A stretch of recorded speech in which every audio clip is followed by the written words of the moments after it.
Welcome to the Tech Egg. Don't get scrambled. Enjoy the video. You start by confirming your host offers SSL, lets encrypt or a paid cert, and backup files and the database immediately. Once done, log into WordPress and change the WordPress address and site address to https:// so links begin updating. Make sure to save changes and stay ready to revert the backup if something breaks. This step flips the site URL, which tells WordPress to generate secure links going forward.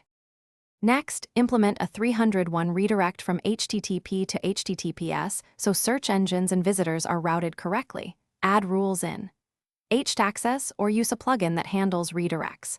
Then perform a safe search and replace in the database. Use WP-CLI or a serialization-aware plugin, converting HTTP//domain. COM to HTTPS//domain.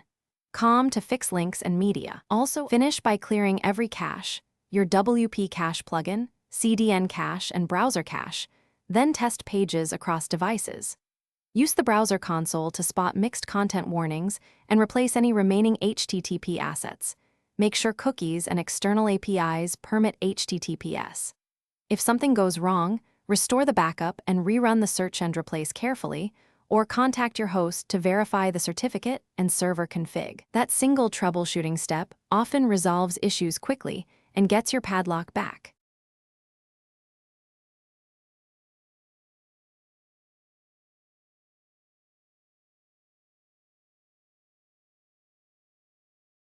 Thanks for watching. Consider subscribing if I helped unscramble your problems.